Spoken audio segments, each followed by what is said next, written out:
I'm so tired for some reason, even though I shouldn't be. I just woke up and it's 10. Okay. Also, my boyfriend made the office really messy, so sorry about the clutter. One second.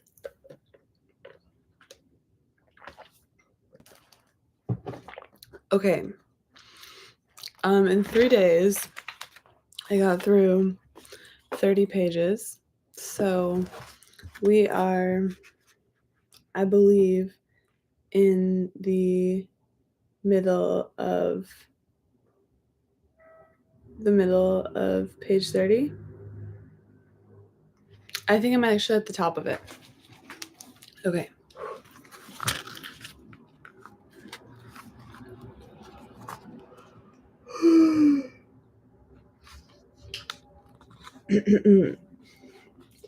In New York, Bella found a cause. It was the Settlement House movement. We read all that. Okay. To aid the immigrants, the Lower East Side settlement houses sprang up, funded and staffed largely by New York's established German Jewish community, and Bella Moses, newly returned to New York, soon became an enthusiastic funder and staffer. She worked first at the famous Henry Street settlement, but soon transferred her allegiance to Madison House, one of the smallest and newest of the settlement houses, and therefore one in which she could play a more prominent role. Two characteristics of Bella's work for Madison House, which was to continue for more than 30 years, soon became apparent.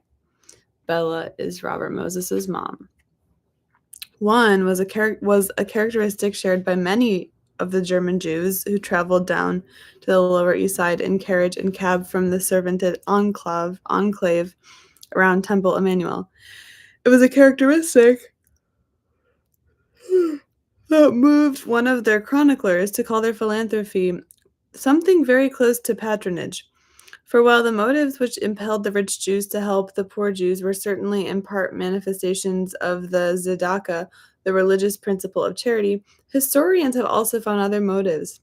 They have found that many German Jews, solid, respectable, Americanized, were embarrassed by the gruff, uncouth, shaggy-bearded, conspicuously un-American newcomers. Those people, the Germans felt, were loud, pushy, aggressive, the dregs of Europe. They spoke of them in terms others applied to the yellow peril, the German Jewish press lamenting the, quote, un-American way of, quote, the wild Asiatics. The German Jews even coined a word for their co-religionists, a word based on the fact that many Russian names ended in "ki." The word, I don't know if I'm allowed to say this word. Okay. Yet, despite their efforts to make clear the difference between themselves and the newcomers, they realized that non-Jews were lumping them all together, taking the behavior of the newcomers as the stereotype by which they thought of all Jews.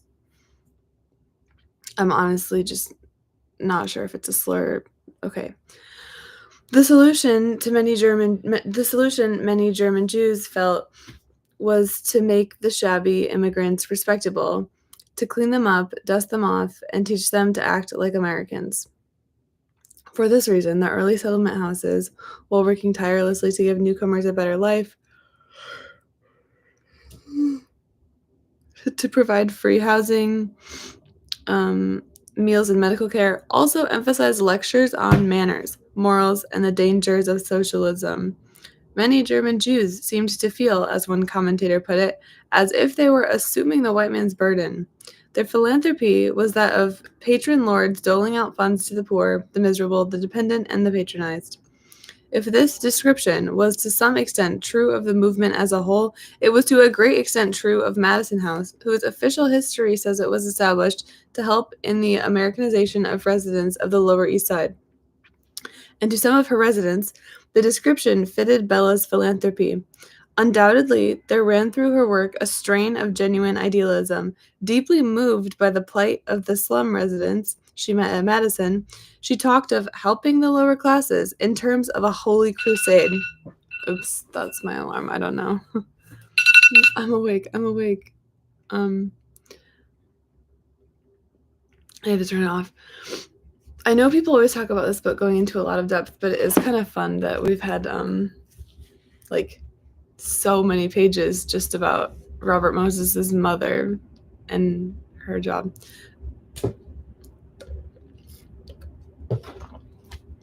Okay, public service such as Madison House was furnishing was a phrase which came more and more frequently to her lips, and she said public service was a cause to which one could happily devote one's life. But she also never forgot that the lower classes were lower, recalled one relative. Her attitude to these people was, "You're my children. I know best. You know what I tell you, and I'll take care of you." Rosalie Silverman Cohen began to refer to her daughter derisively as Lady Bountiful. The other characteristic of Bella's work for Madison House was one much rarer among the platoons of wealthy German Jewish matrons on the board of trustees of the settlement houses. Bella, graying now and often spectacled, could have passed for one of these matrons, although her clothes were plainer than most. Like most of them, she made liberal financial contributions. Madison House could count on her for an annual donation of about $10,000. But unlike many of the matrons, Bella also began to show an active day after day interest in the development of the philanthropy to which she gave money. And as the years went by, the trustees and workers of Madison House became aware that her interest was really in one particular type of development. Bella's concern was not captured by the more philosophical aspects of settlement house work. She sat back quietly during discussions of lecture content or of the best methods of strengthening ties between immigrant parents and American-born children. But when... sorry. But this is my worst reading performance yet, I think. I'm too sleepy.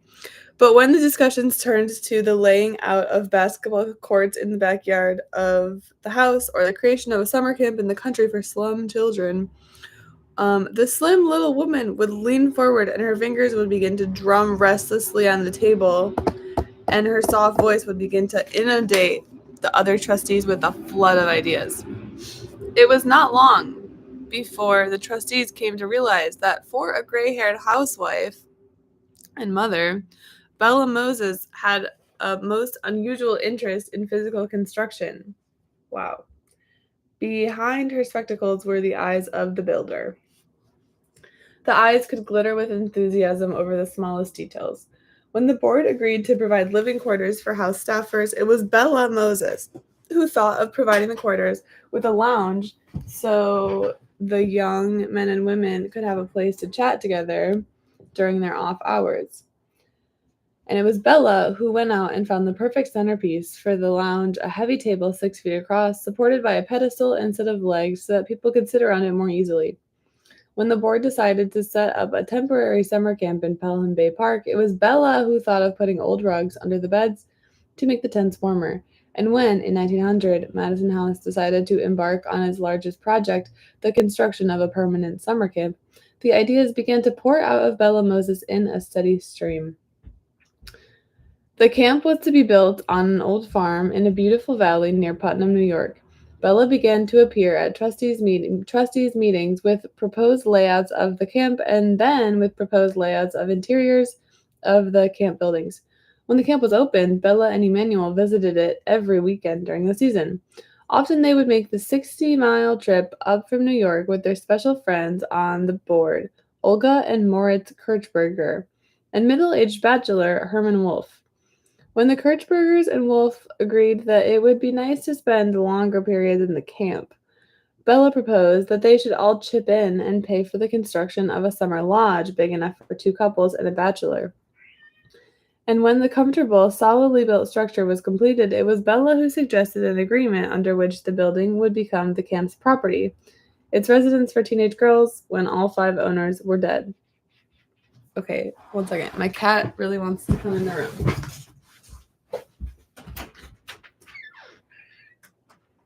Okay, here she is. Say hello.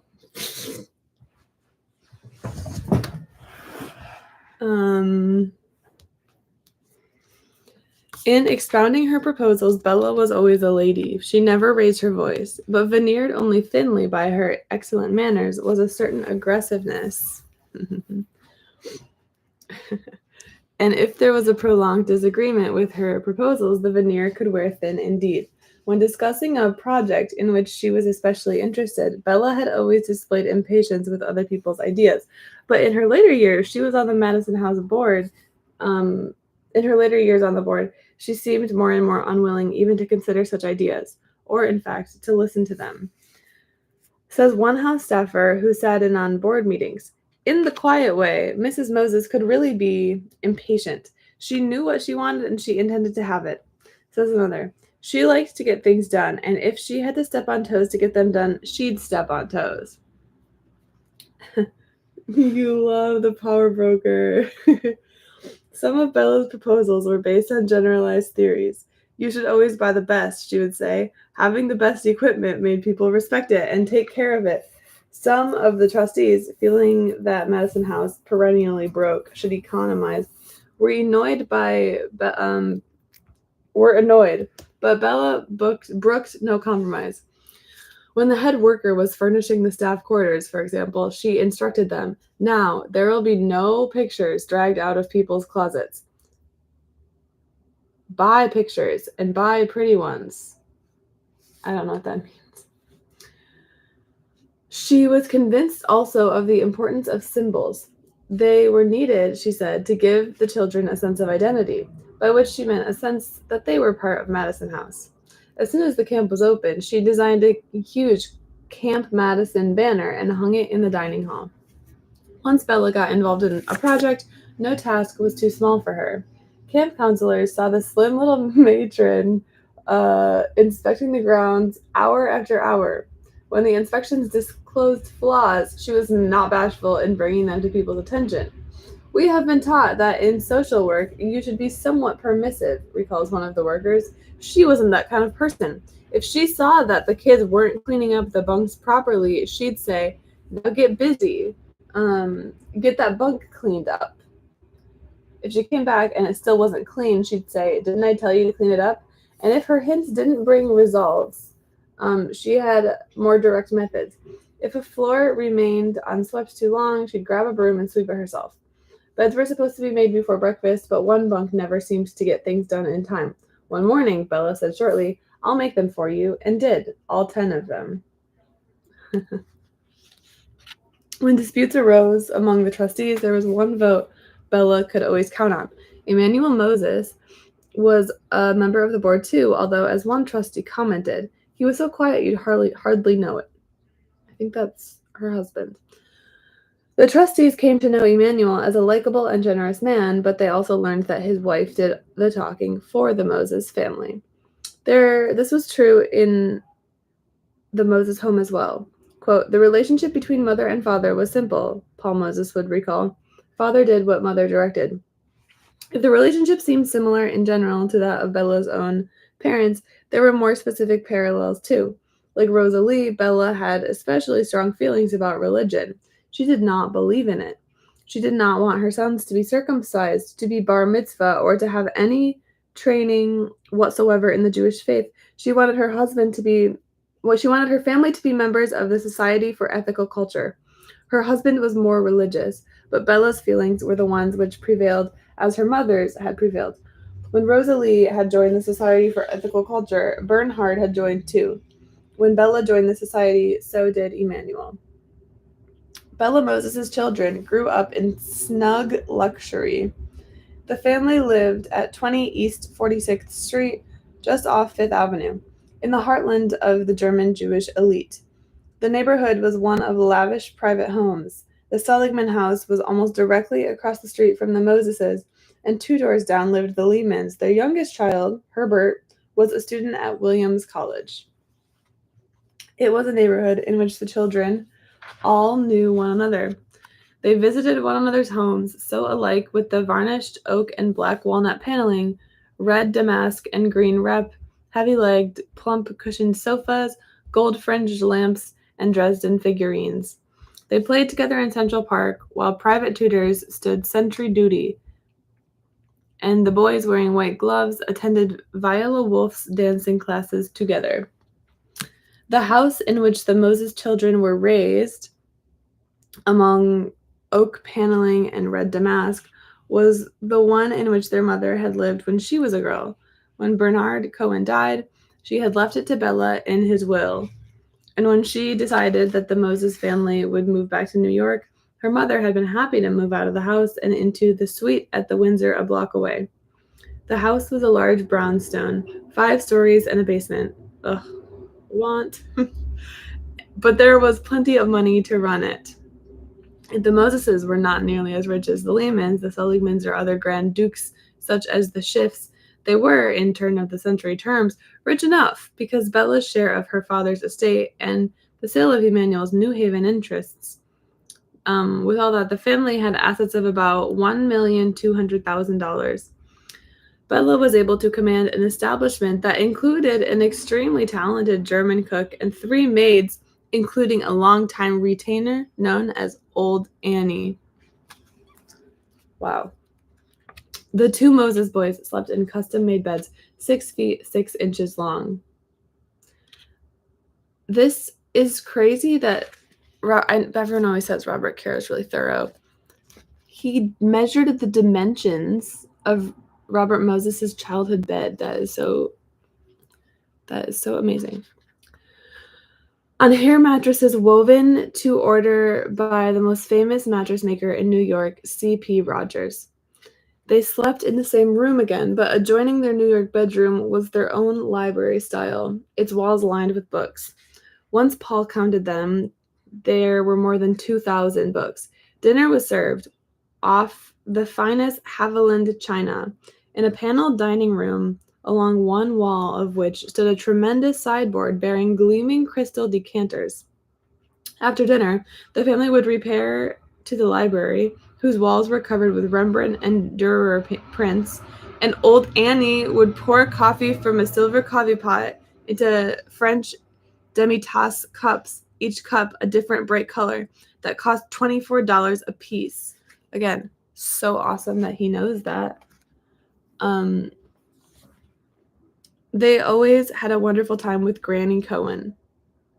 If she had, in the opinion of some, not been overly attentive to her own children, she doted on her grandchildren. Every spring, as soon as the weather turned warm, she would take Robert and Paul on a weekend to Atlantic City, purchasing the railroad tickets by the elbowing method, which the 2 little boys watched, while the 2 little boys watched the imperious old lady with awe. After checking into a hotel, with the manager himself showing her to her room, she would take the boys out along the boardwalk and cram their pockets full of trinkets to the thrill rides at Young's Pier and Hyler's. And when the boys rode the roller coasters or the loop-de-loop, they would not be unaccompanied. Sitting between them, holding tight to her huge hat, would be Rosalie Silverman Cohen, then in her late 70s, laughing with glee. Bella was strict with her children. Running a taut house, she ordered every aspect of their lives. Their advice was not solicited, even about their own clothes. Once, opening a closet to get their tuxedos for a party, they found that the dress suits had disappeared and new ones had been hung in their places. When they inquired, Old Annie explained that their mother had decided that the old ones were no longer suitable. That's a funny pun. On one visit to Brooks Brothers, Paul asked for a green cap. His mother ordered a red one, for no reason that he could see except that he had asked for green. Bella was particularly interested in the boys' education. She selected as their tutors young men with outstanding credentials. The boy's favorite, for example, had just returned from Oxford when he was taken a double first in classics and literary humanities. When Paul was 13, Robert 12, and Edna 9, the children were enrolled in the Ethical Culture School. After 2 years, the boys were transferred to the Dwight School for 2 years, and then were sent to the board for a year at one of the most expensive of college prep schools, the Mohegan Lake Academy near Poughkeepsie, before they went on to college.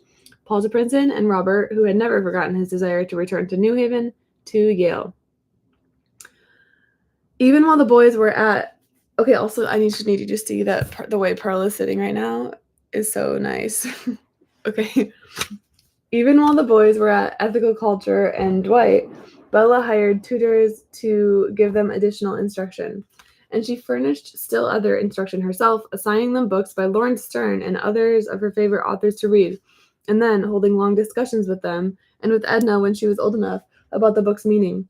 Casually reading a passage, she would suddenly turn to one of the children and ask, "What's that mean?" And when she asked that, Paul would recall more than half a century later, "You had better know." Even while the children were playing, they were reminded of the importance of good English. If one of them mispronounced a word down the stairs would come their mother's voice saying, "What was that? What was that?"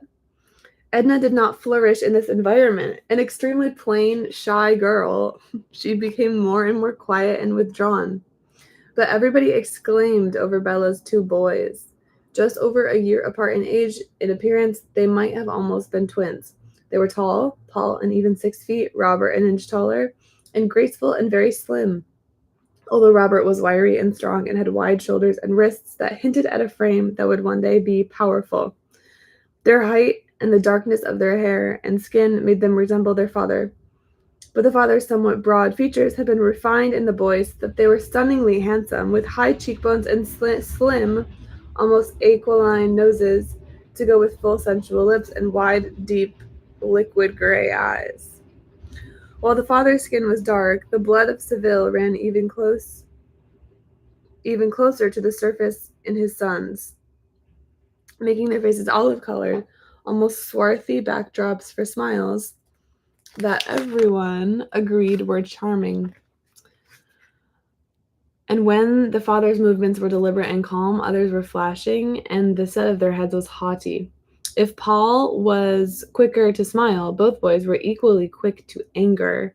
They had tempers that went with the haughtiness. They looked like two young, handsome, passionate Spanish grandees set down by mistake in a stodgy red damask of 46th Street. And the boys' minds were as remarkable as their looks. Teachers at the schools they attended told Bella with unanimity that must have been almost monotonous that her sons were brilliant. And they were popular not only with girls who were attracted by their quick wit as well as their looks, but with boys with whom they went to school. Although Paul was the more popular, Robert was more of a loner. Robert was interested in athletics, but not in sports, which required him to be part of a team. He preferred instead gymnastics, swimming, and track, sports in which the athletes compete alone. In track, he chose the loneliest of events, the cross-country run. If the handsome, sparkling brothers made quite a picture in the library after dinner, framed by dark wood and Rembrandts, black-uniformed old Annie hovering behind them with a silver service as they chatted with mother, father, and sister over demi-tasse. The picture was complemented by conversation that was the quick play of quick minds, wit striking fire from wit. If there were no visitors present, Edna joined in. The father, of course, was the outsider. It was not that anyone was actually rude to him, relatives and friends would recall. His family's attitude was rather amicably patronizing.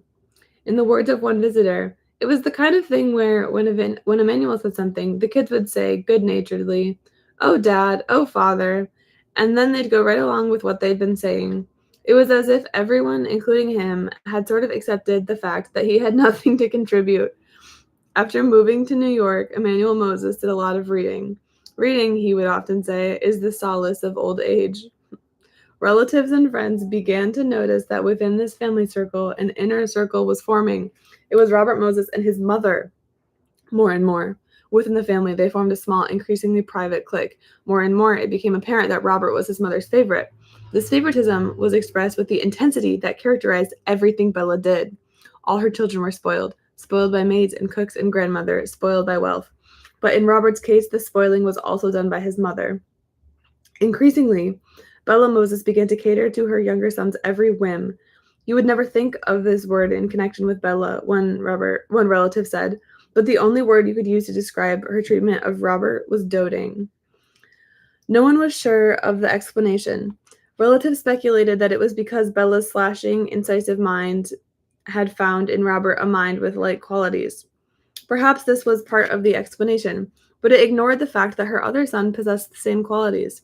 Perhaps another part of the explanation was that when the family discussions grew especially lively, Robert knew where to stop. On issues about which Bella felt especially strongly, Paul would often disagree with his mother. Robert never did.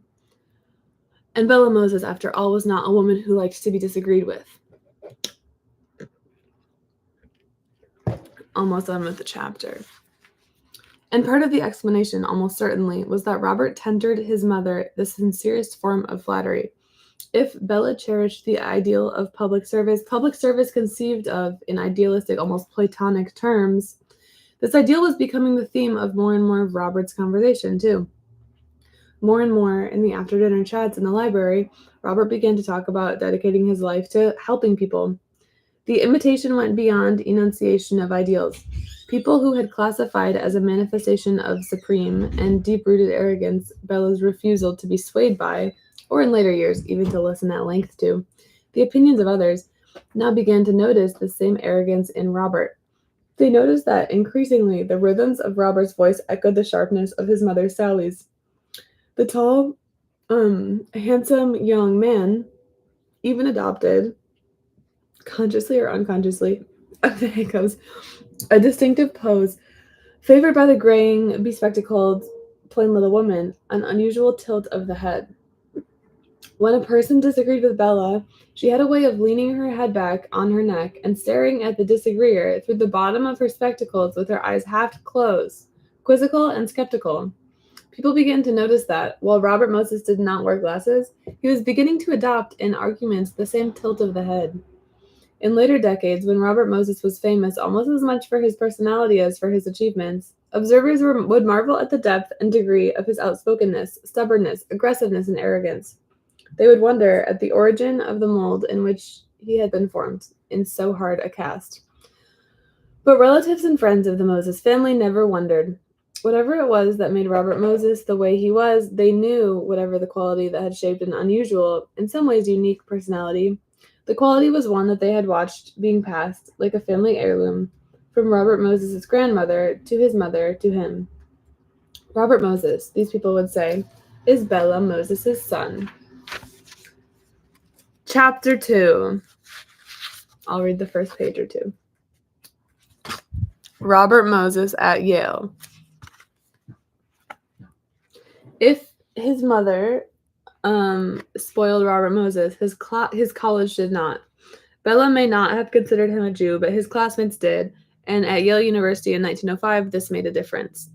Not in theory, of course. When Robert Moses went back to New Haven, Yale men were proudly proclaiming the university as democracy of talent that had spiritually entered the 20th century by throwing off its traditional social shackles. To prove it, undergraduates made a point of calling every classmate by his first name. But in fact, Yale was still a tightly sealed society.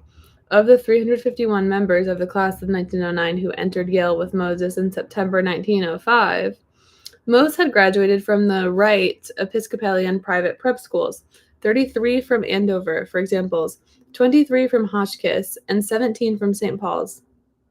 Moreover, as one of Moses's classmates recalls, as soon as you got to Yale, you found out that its structure was a social pyramid. Its base, the select sophomore societies, its next step, the even more select junior fraternities, its apex, the 3 senior societies, Skull and Bones, Scroll and Key, and Wolf's Head. 60 years later, surviving members of the class of 1909 could still remember watching classmates burst into tears on tap day when they realized that they would not be selected for a senior society. The competition that counted at Yale was the competition to get to the top of the pyramid, Moses's classmates say. If you weren't in at least a junior fraternity, you were a nobody. But the connection was not open. It was largely based on family background, social connections, and prep school associations. And to no one was it closed more tightly than to Jews, of whom there were 5 in Moses's class, listed as Hebrews in the freshman blue book, and lumped in with the class's 18 Roman Catholics under miscellaneous denominations. In the 73 years that the senior societies had been in existence, they had never tapped a single Jew. And whatever the feelings of Bella's boy about whether he was or was not Jewish, there were no doubts in the minds of his classmates. In his memoir of life at Yale, poet Leonard Bacon, an '09er, would begin a description of Moses with the words, "I saw a most attractive Jew." It wasn't only college that made Moses an outsider during his first years at it wasn't only religion that made him an outsider during his first years at college. Not yet 17 years old, when he sat in Dwight Hall listening to President Arthur Twining Hadley's opening address, he was 2 years younger than most of his classmates, men from the same prep school, generally rooms together as freshmen. But while the 5 other men in 1909 from Mohegan Lake were fond of Bob, they kind of regarded him, in the words of a classmate, as a young boy, and they didn't invite him to room with them. In his freshman year, he boarded alone in a doctor's house near the campus. If he participated in any extracurricular activities or linked his arms with classmates to dance down Chapel Street and cheer Ted Coy for his 3 touchdowns against Princeton, or if he came rushing out of his room at the cry of "Riot" to help freshmen overturn trolley cards and pelt policemen with water bombs, nobody noticed him. Boys selected their sophomore roommates from the friends they had made at Yale. In his sophomore year, Bob Moses again roomed alone, this time in a dormitory. Lonely, he frequently hung around the suite in another dormitory in which the Mohegan Lake alumni lived. Classmates remembered him in his first 2 years as diffident, quiet, and shy. One of the wealthy prep school graduates who roomed in the big, friendly suite in Vanderbilt, most prestigious of the dormitories, would recall him as, quote, almost a recluse. Okay, I'm stopping there. Thanks for joining. It's the middle of page 39. So, I don't know. I'm still sort of continuing on this almost 10-page a day pace, which means that I'll be done in just a short 110 days, which I think takes us to maybe May, June. I don't know off the top of my head. Okay. I don't know if I'll do it tomorrow. It really depends if I'm hungover. I'm going to a birthday party tonight. TBD. Sorry, that's not very helpful. Bye.